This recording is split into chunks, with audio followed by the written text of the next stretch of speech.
So I quit my job here in New York City, and on this video I want to talk about why I quit, my experience working in social work in New York City, and the things that I've learned so far. If you're new to my channel, my name is Johnny and I live in New York City and I work in social work like I just said, and this week was my last week at my job and I'm gonna share why I quit. But I'm not quitting to become a content creator or anything. I am moving on to another job where I'll be making more money. But I wanted to make this video to share what it's like to work in social work in New York City in case anyone out there is either curious or likes or wants to be a social worker and move to New York City to do that. So I just want to give you my experience so you can get an idea of what it's like. So for about 10 to 11 years, I've been working as a case manager in the mental health field in New York. I've worked at supportive housing facilities, working with individuals, adults who have mental health issues or substance abuse issues and who were previously homeless. So all the supportive housing facilities that I worked at have been permanent housing. So this is when they come off the shelter system and they finally get a home, and I will be working at one of those buildings to help them integrate into the community and just help them be linked to services and just be a support system for them. It is a very rewarding job, but I gotta say, at the beginning of my career, I never really liked it, only because I was focused on what I was not doing. When I first moved to New York, I was pursuing a career in film and TV. Originally, I moved here to be an actress. But then I hated auditions. I hated going to auditions. So I started learning how to write and produce and started doing my own stuff. But being that it was just me, I really have no financial support from anyone. So I had to take care of myself.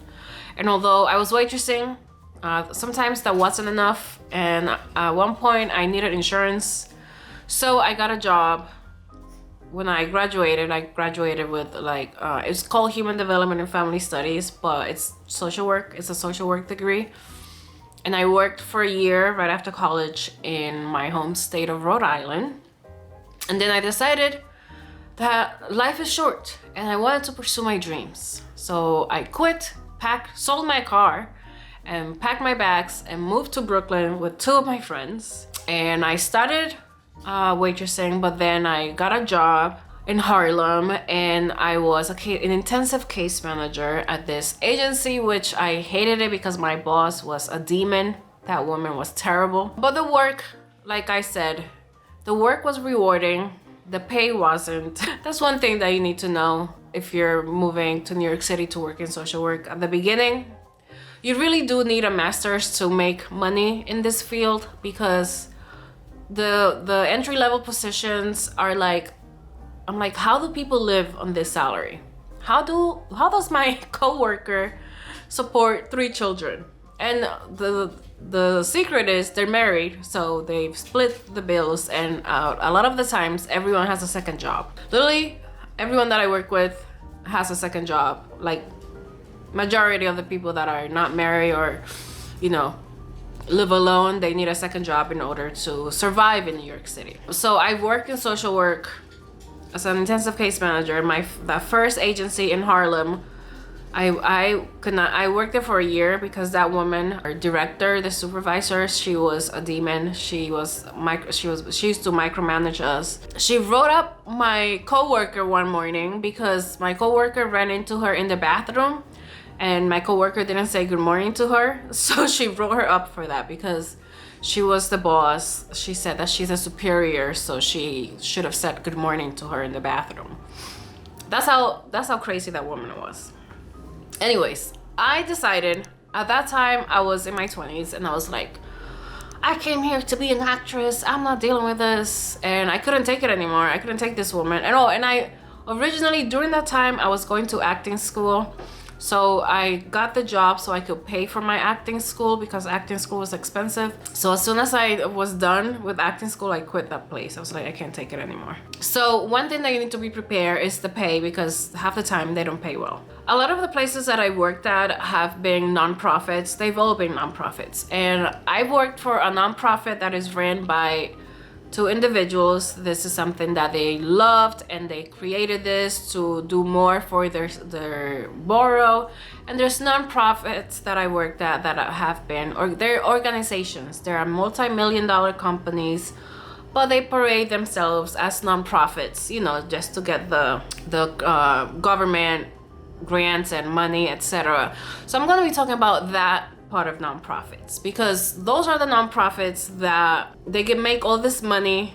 Their directors, all the big people, the CEOs, they all get bonuses, and the people at the bottom, which is like me and my co-workers, the people that are actually providing the service that gets this company the money, we get nothing. We barely get a livable wage. I used to work at a different facility. It was a supportive housing facility for seniors that had mental health issues, and this was permanent housing. They were apartments, and I first got this job working overnight because I needed insurance, but I still wanted to have my days open so I could go to auditions, which at the point I was barely getting any auditions. So I ended up, after working overnight for like 8 months, I hated it because I had to be up. And then I used to work around Times Square, so I'll be hungry at like 4 in the morning or 3 in the morning, and I will order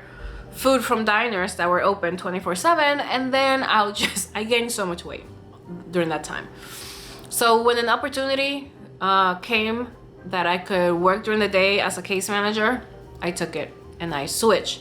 And I thought that I was going to be making good money, but I was only making $27,000 a year. And this had to be like 8 years ago, maybe 8-9 years ago. So I was always working my part-time job, which is the one that I'm still working now. I've been there for like 12 years, bartending. At the time I was waitressing, but I've always worked there on weekends. And then I left that job to go to a different agency, and this agency was paying a little more. At this agency I worked for 5 years, and this is another thing that I've learned from working there. I was making $37,000 a year working full-time. And I got this in 2019. I started working September 2019. And then I decided to go back to school and get my master's in film and writing and producing for television, because I thought getting a master would increase my chances of like transitioning to working in film and TV.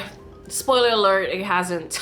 And I kind of given up on that, switching to that area, because I'm just kind of tired of applying. But anyways, that's a story for another video, but this video will focus on social work. So one thing about this place, during the pandemic I was working. They didn't stop working because we were considered essential, because it was they had to have staff 24/7. It was a supportive housing facility through this nonprofit. So during the pandemic I was considered essential, and I hated working during the pandemic because I lost my part-time job, my bartending job, waitressing job. They shut down for like 2 years. So luckily, because I was in school, I was getting refund checks from the loans that I took. So that kind of helped support me. That kind of helped get me through the pandemic when I didn't have a part-time job. Because even with, I was making a little more than I was before. I was making $37,000 a year. I could not afford to like live on that. My rent at that time was $1,575, and that was majority of what I made in a month. I think my check every 2 weeks, my check was about $1,000. So after paying rent, I was left with like 400 and change. So that was hard. So I worked there for a year, and that place, you know, working there, I learned not to be complacent and not to be comfortable. And because that's why I stayed there for 5 years, because I didn't want to leave. I didn't want to have to look for another job. I didn't want to have to interview. Like, I hate interviewing. It's like, you see that I have experience, so like, well, just take me. But because I was so comfortable, I just stayed there for so long. But then I wasn't, the 5 years, I think I got one raise. And then during the pandemic, because we worked through the pandemic, they gave us $1,000. And we worked for the whole entirety of the pandemic. What was it, a year and a half? When everything was shut down, they were like, here's $1,000, thanks for working. So I never got a raise when I was, when I was there, I didn't get a raise yearly. I got a raise like once. And then during the pandemic, they gave us $1,000. And then the place that I worked overnight that I got I left there because I was making no money. I couldn't afford to live. I mean, that was no good money. And I remember I spoke with my manager. I was like, I asked for a raise, and she flat out said, we don't have the money to give you a raise, I'm sorry. She said no. So I left. So I started looking for work, and that's when I got this place where I just got comfortable. And I stayed there for 5 years. And I was doing a lot there. It was just me and another case manager. For a while it was just me, but then it was always me and like one more case manager. And before that one left, that guy didn't do anything. Half the time everyone came to me. And then he left, and I was by myself for a while. And then my other coworker came, which I liked him a lot better. And I missed working with him. He was cool. But then something that happened to him actually happened to me, and I'm gonna talk about it, which is part of the reason why I left this job. Something that I've learned working in social working here and like working in nonprofits. If you want to grow in the company, sometimes you have to leave that company in order to do so, because some places, a lot of times working in nonprofits, because the pay is so low, there's a high turnover rate, and usually they're always short staffed. Pretty much almost every agency that I work for has been short staffed. And I remember when I worked at the place where I was comfortable, I was there for 5 years, my coworker had applied to a different site. The nonprofit had several different sites throughout New York. They had shelters in Manhattan and in Brooklyn. So my coworker had applied to a different one, and then he told me that he learned that our supervisor asked the site that he interviewed at not to hire him because she was short-staffed and she didn't have to go through like finding a new case manager because it took so long for him to come. So I was like, what? And I didn't want to believe it at first, but then it happened to me at this place where I'm working at. So if you want to grow within an organization, I mean, you kind of need a master's, because that's the only way you actually start making money and get your master's in social work. Although I have a master's, it's not in social work, so it's harder.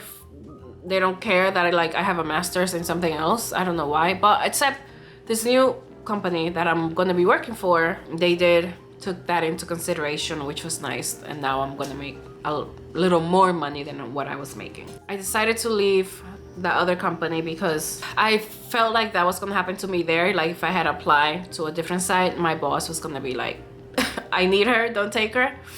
So I left that agency for this agency, and this is the agency that I just left now. And here I just stayed for 2 months. I mean, not 2 months, 2 years, a little over 2 years. And although the money I was making on this agency was literally like $5,000 more than what I was making, maybe a little more than 5,000 than what I was making in my previous job, the money was still not enough. I still needed a second job, and I've been trying to find work where I could just work that one job and not have to work a second job, because for the longest I was working like 60 hours a week just to survive. Because to live in New York City, I think to live in New York City comfortably without having to struggle, you either have to have roommates, like several roommates, and make about 50 a year, or if you live by yourself, which I live by myself, you have to make more than 70 a year in order to like live comfortably, where you can pay your rent, buy groceries, and maybe go out to eat once or twice. And the only way that I was able to afford to live by myself here in New York is because I have 2 jobs, because this place is expensive. So my current job, this is the only job out of all the agencies that I worked with that I was really sad to leave, only because we had a semi-large team, and a lot of the agencies that I worked with before, everyone has been much older than me. And in this place, some of my co-workers were around my age, so we became really close and we became really good friends. So I was really sad to leave them. And I really like my supervisor that I work with. He was really cool. So I was really sad to leave them. But then they didn't even, when I gave my notice, I was hoping for them to be like, we'll give you more money to stay. But they were like, okay, bye. So I left. And the reason why I left is because, one, I wasn't making enough money. And although we are, oh, you know what, there's another thing that I have to add to this, because let me see, let me look at my notes. So in this place, we were part of a union, and thanks to this union and whatever deal they made with the agency, like that is the only way that they could give a raise to the tenants. I mean, not tenants, to the workers every year. Every year you will get a 3% increase on your pay. So the time I was there, I did get a 3% increase every July, so I got it twice. And then there was this campaign going around in New York City called the Just Pay campaign, which is for human service workers to get a livable wage. And it's just human service workers and agencies coming together to make sure that the state and the governors sign into law that, you know, human service workers could get a raise every year. Like, they'll get more money in their budgets, these agencies, so they could give their employees more money. And we were all really excited because we thought we were gonna get that 3% plus the 3% that the union negotiated with whatever contract that they had. So we were like, oh, we're gonna get a 6% increase. That was so great. And then they were like doing all these not protests, but you know, they went to Albany, and I almost went to Albany, and I am so glad that I did not go there, because came July, it's when like the fiscal year begins in July. We got the 3% that we were supposed to get because of the contract with the union, but then we didn't get an additional 3%. And we were like, why didn't we get it? We're social service workers. And our union rep, which so useless, this guy, our union rep, like, he went and talked to HR and all those people, and then he came back, and what we were told back then was that the additional money given to the agency, it wasn't mandated for them to give us more money, so they don't have to give us the 3% if they don't want to give us the additional 3%. So they didn't give it to us. And we were like, well, that's messed up. And then this year they were sending emails again about going to Albany to do this Just Pay thing. I was like, I'm not going to Albany. And I almost replied, this is BS. They're not gonna give it to us. They just want extra money for themselves. But then my coworker went, and she was told that we are not technically human service workers, which I don't understand. She said, like, the supportive housing workers are not human service workers. So who's a human service worker? So we didn't get the 3% this year either. I mean, we're not gonna get it either because we're not considered human service workers, which is completely BS. So I was like, you know what? And for a year, I've been applying to jobs for a year. The first, since March of last year, I was applying for for 7 months. I was applying for jobs in film and TV, in production. Actually, no, that's not true. I've been applying to jobs since 2021, when I was about to graduate from my MFA program. Since 2021, I got like 1 interview, 2 interviews, because 2 people helped me get those interviews. I didn't get the job because I didn't have experience, apparently. I don't know. It's been really difficult to break into film and TV. And so I took a break because it was just like getting to me mentally. I was like, okay, I'm not doing this anymore. And I started looking for work in social services. I got this job that I'm leaving now. And then I was like, okay, let me try this again. So March of last year, I started applying for production work in film and TV here in New York City. I got nothing. I was getting tired. I was like, oh my God, I can't. So I started looking for work. 8 months into it, I would say like November, I started looking for work in social work. Mostly like case management, which is what I was doing. And I finally found this job because actually originally I applied, there was a position open at the site where I worked with the company that I left. And I applied. And out of respect to our director and one of my bosses, I told her that I had applied because I was like, I can't live on this salary anymore. And she's like, yeah, go apply. You'll be great, blah, blah, blah. I didn't hear anything from anyone. No one emailed me. No one even said thank you for applying. I was like, okay. And then like 2 months later, a new person came for that position. So I was like, well, I guess I didn't get that job. So I saw another position that I qualify for, and it was to be an assistant director at a different site. And I read through the job description just to make sure that I qualify before I apply. So I did. Didn't hear anything, crickets. No one emailed me, no one said thank you for applying, nothing. And then I was like, I had a feeling there was something wrong. I was like, I feel like this doesn't feel right. So I just started applying outside of the agency, and then come to find out, someone told me, and now I don't know if this is true or not. No, actually, I was looking at, I continued to look within the agency at other positions, and then someone told me that the sites that I had applied to, those other positions, they were asked not to hire me. I mean, not to bring me in for an interview, because our site where I worked was short-staffed. And I was like, what? I was so angry. So I started applying. And now, I don't know if this is true or not, but I had a feeling that it was true, because there was a situation where I had reached out to HR about this one thing. They had offered me all this extra, a new position, but they weren't trying to pay me more. So I reached out to HR, and then my boss, after I had a 45-minute meeting with her about this new position, she lied to HR and was like, oh no, she misunderstood. I didn't say this was a new position, yada yada yada. So I had a feeling that it was true, but I really had no proof. So I was like, you know what, I'm not gonna waste my time here. I realized then that if your growth will always be blocked if it's convenient for somebody else to keep you at the bottom. You will never get far if you're at this place, if you're at this company, and it's convenient for somebody else to keep you in this position. You'll never grow. So I decided to leave, because if I wanted to grow in professionally, I had to do it someplace else. And that's what I did. I found a job in a different agency that pays a lot more money, which I'm really happy.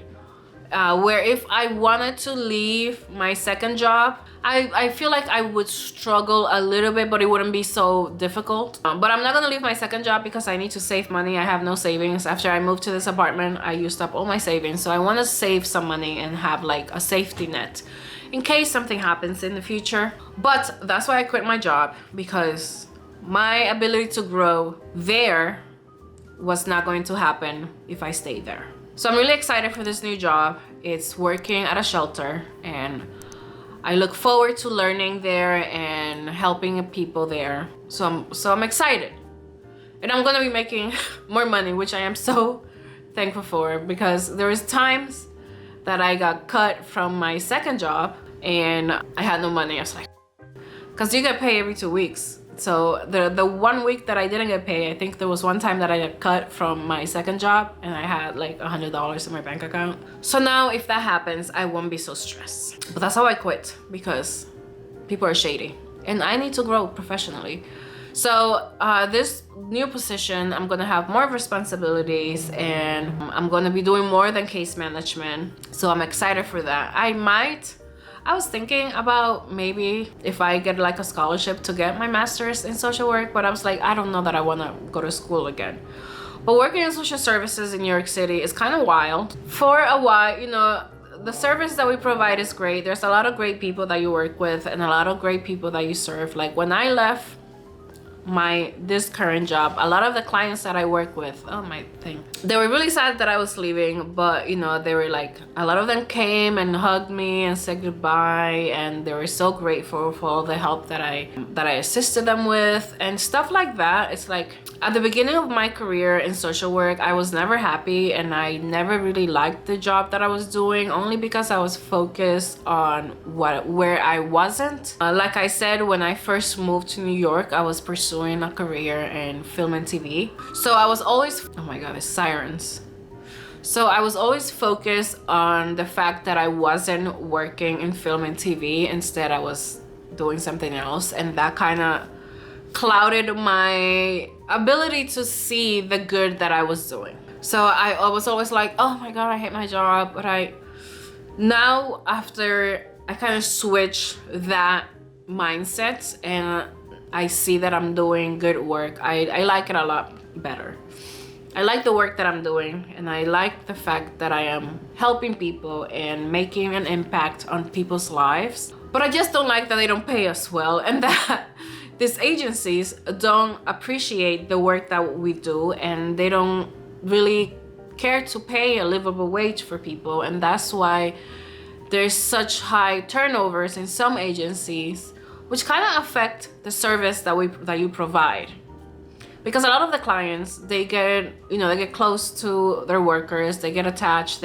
So when people are constantly changing, they already go through their own personal with their families or their health or whatnot.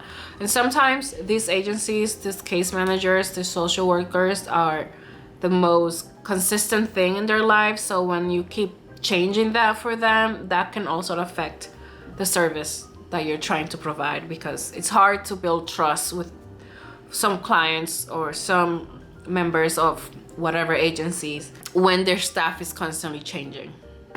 And they change because these agencies don't want to pay people. So luckily I found an agency, which I start on Monday, that does pay a good wage, a livable wage. And I'm excited to start and see where this new journey will take me. So that is my spiel. I don't know if I was clear. Let me look at my notes, because I was trying to like be as clear as I could.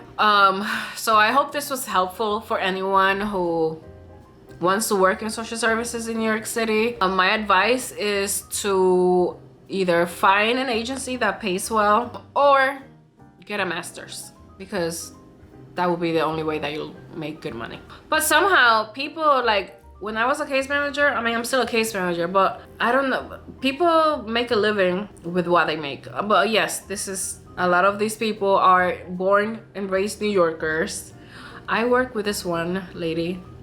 Her apartment, she's been there since the 70s. She only pays $300 because it's like a rent control apartment. So people like her, it's good to be her. But the work that you do here, the work that we do, and the service that we provide for people is very rewarding. And it's nice to know that, I am doing good in the world. I am providing a good service to the world, and hopefully good stuff will come to me. But I can proudly say now that I do enjoy the work that I'm doing. I am doing good, and I am helping people. And that is the video. That is my spiel as to why I quit my job in social work. I want to grow and I want to do more, and that was not possible for me where I was. So thank you so much for watching. Comment below if you have any interest in working in social work, social service, or if you have any interest in moving to New York City. By the time you watch this video, I have started my new job, and I'll probably document my first week and share it with people. But in the meantime, wish me luck, and I'll see you on my next video. Bye.